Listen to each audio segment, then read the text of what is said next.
Joining us on the center stage face-off tonight, Shiv Vishwanathan, one of India's foremost political commentators, Sudhanshu Mittal representing the BJP, one of India's foremost journalists, Siddharth Varatharajan, and also Rahul Mehra from the Aam Aadmi Party. And what we're discussing would have seemed very, very improbable just about 72 hours ago. But after the Delhi elections, seeing the manner in which the Congress has been decimated and discredited, the question that's being asked is, can Kejriwal emerge as an alternative, as the opposition to Narendra Modi for the 2014 elections amongst those sections who are uncomfortable with the idea of Modi becoming Prime Minister?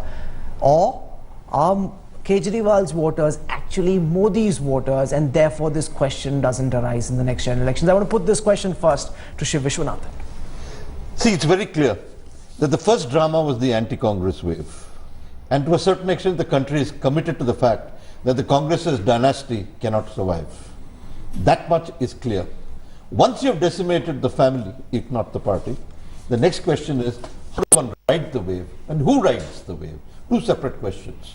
The question of who rides the wave is a bit complex because to a certain extent, Kejriwal, who was a local phenomena, has suddenly exploded to being a national one. There's a structure of expectations of a different sort, and it's emerged in the last few days. Kejriwal is a national leader. He is a national phenomena.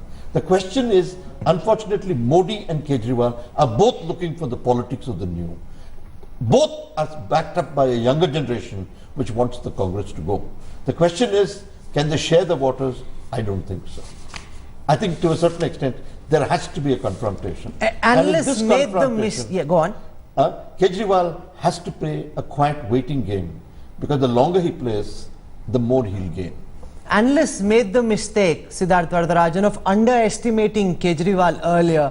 Are we overestimating his presence as a possible national phenomena? Shiv Vishwanathan argues he can possibly occupy that space amongst those who are uncomfortable with Modi but equally repelled by the idea of Congress coming back to power. Can Kejriwal emerge as an alternative to Modi? Siddharth? Can I suggest that we not make the mistake of equating Aam Aadmi Party and the Aam Aadmi phenomenon with the solo personality of Arvind Kejriwal, because as he himself repeatedly has underlined in the last few days, the Aam Aadmi Party appears to represent something new in Indian politics, something that we haven't seen for many years. It's energized and brought into the public arena young people, old people, people of different backgrounds, who perhaps were rather disconnected from day-to-day politics in the past, and they've been energized, given a sense of purpose, and have, as they say, Maidan pe utar aaye hain.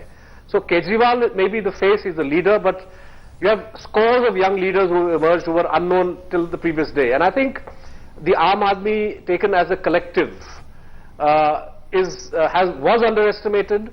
I don't think analysts such as you and I, media people, or certainly political parties are going to make the mistake of underestimating them in the future, because for them to have done what they've done in Delhi, a city known for its political cynicism, a city that as a national capital has been wedded to, in a sense, the bipolar, this rather oppressive notion that you have only two parties that must dominate and everybody else is a spoiler. Okay. In this city to put up such a dramatic showing, I think, tells us that the Aam Aadmi Party phenomenon is here to stay. It's a national phenomenon, and it will have national repercussions that you and I and the Congress and the BJP can ignore only at our own peril. No, the Congress and the BJP, I can say on good authority, are not ignoring this. In fact, the BJP, as we speak, is holding a high-level meeting. Narendra Modi is there, Nitin Gadkari, Mr. Rajnath Singh, all of them this evening looking at the impact that the Aam Aadmi Party can have nationally, especially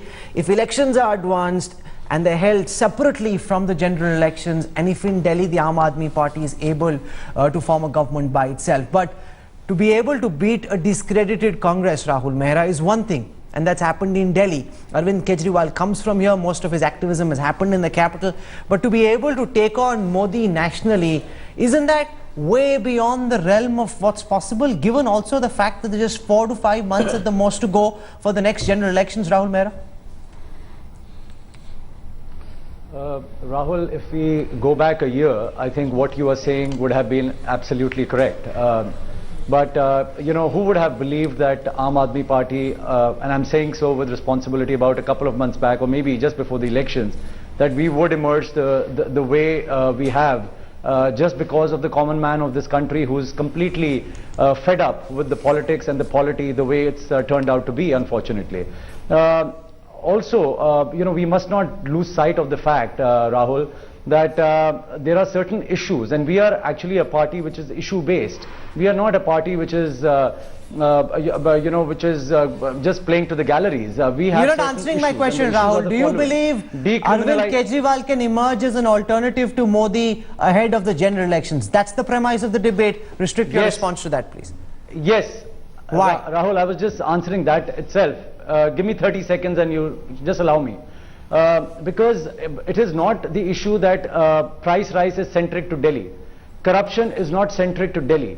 Decriminalization of politics, which is a need of the hour, is not centric to Delhi. Making your funding and disclosing it to the 100% is not what only Delhiites are looking forward to. Voluntarism and idealism in politics, adopting that and shunning cynicism is something which we have seen that Delhiites have adopted, and I'm sure all of India wants to, is eagerly looking forward to an alternative politics and not a substitution politics. Okay, that's an important point that you've made. Everybody is involved. I want to put that question to Sudhanshu Mittal, because what the Delhi elections show is that if there is an alternative available to both the BJP and the Congress, the people are prepared to root for that alternative. They're as disgusted with you as they are with the Congress. Otherwise, the BJP would have won with 50 seats in Delhi. Rahul, after I lay bare a few facts, I would expect everybody to be modest about their observations. Here is this chart. Do you know what this chart reflects? The geographical spread of the influence of each party. And may I inform you that out of the 7 Lok Sabhas, BJP has won 5 and Aam Aadmi has won only 2. Next fact. 72 Lok Sabhas in which these 4 state assemblies were there, the elections were there. 61 won by BJP and only 11 won by Congress. Now you are saying that the impact of winning 2 Lok Sabhas will dislodge a leadership so well established in the mindsets and the aspirations of people of this country. It's the same mistaken thinking which made you believe that the Aam Aadmi Party will get 5 or 6 seats and they ended up with 28. Let me tell you one more thing. Assessing the impact of a particular individual or a phenomena in terms of quantification, you can go wrong for reasons that there were no benchmarks. And, as I said, a presumptuous leadership. But here there is a case difference. Kejriwal or Aam Party reflected the same value system which is nationally reflected by Narendra Modi, and that's his USP, that's his attraction. Look, if you look at leadership, what are the aspirations of people in terms of leadership? They look at ideological credibility, they look at integrity, they look at administrative capabilities, they look at delivery and performance. And this itself constitutes what leadership is. Okay, Siddharth Varatharajan, one word. Siddharth Varatharajan, I'm coming back to you. The opinion polls that were done in the build-up to the Delhi election showed that there was a huge overlap between the Aam Aadmi Party voter rooting for Kejriwal and the man who wanted Modi at Delhi. About 41% of the respondents said in the general elections they would vote for Modi. The Kejriwal voter, to a great extent, is also the Modi voter. How can Kejriwal now suddenly snatch him away from Modi? He's the local context of Narendra Modi in terms of Delhi.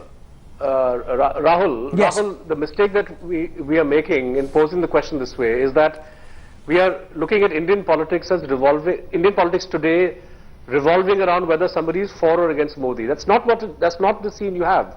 Indian politics today is dominated by the sense of disgust and the sense of wariness that people feel towards the Congress party. So you have as Shiv was saying, the anti-Congress wave which we've seen, this is the defining characteristic of Indian politics today. And the question is, obviously, people who are fed up with the Congress, until the emergence of the Aam Aadmi Party as a viable, strong party that reflects people's aspirations and sentiments, were looking at the BJP and Narendra Modi because this was the strongest most vibrant vehicle for anti-congressism, right? But today, what the electorate of Delhi have shown is that that Modi is not the only face of an anti-Congress sentiment.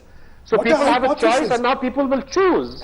And the entire rural belt, and Mr. Mittal, this is the entire rural belt of Delhi, which has not even, which is completely voted for. There are different ways of looking at it. You've been pushed to the periphery. Aam Aadmi Party has captured the heart of Delhi. That's another way of looking at it. In numbers, you're talking about 2 Lok Sabha seats in all out of 7. But I have a different question for Shiv Vishwanathan, and the question is this. Let's be objective. Politics is about practicality. We're in December. April, May is not far away. How is it even conceivable for a Delhi party in this period to be able to find the leaders to be able to fight nationally and mount a serious challenge? Won't voters think that my vote, if I vote for Arvind Kejriwal, will go waste, and that might actually end up helping the Congress? No, I'd reverse the argument. It's precisely the 90-day wonder which provides the excitement of democracy. If this was a 2-year battle, there would be no sustained excitement. If it was a 2-year battle, Sudhanshu Mittal's graphs would have a realism of a different kind. But we are not relying on these graphs and pictures. What we are realizing is on the making of a new kind of history. In making a new history, the old geography doesn't help. Sir, is he the victor? Wait, let me Sir, look, of course he's the victor. How is he the victor? You have got defeat in victory. I have got 32 seats. No. He's got 29. I've got 5 Lok Sabha seats. He's got 2. And yet he's the victor. You are not able to form the government. It doesn't matter. If it was such a big BJP wave, you would have been forming the government by now. I'm still the victor. And am I the vanquished? No, but you're definitely not the victor. I'm the victor. It's the wrong language. Of course you won. So let me console you with your victory, but let me proceed further. Right. He is the victor in terms of moral presence and moral victory, because in this moment, Kejriwal in Delhi has outshone Modi. Let's be very clear about Modi was not fighting the Delhi elections. You have to understand. Modi's pictures were all over Delhi. Harshvardhan was a post-stamp. Yesterday and the middle of today have changed the minds. I am not. Because you talked about the impact of Modi on each of these constituencies. I am again telling you, it's a combination of factors. When you are fighting yourself in a particular context, it's a different story. Or when somebody else representing your value system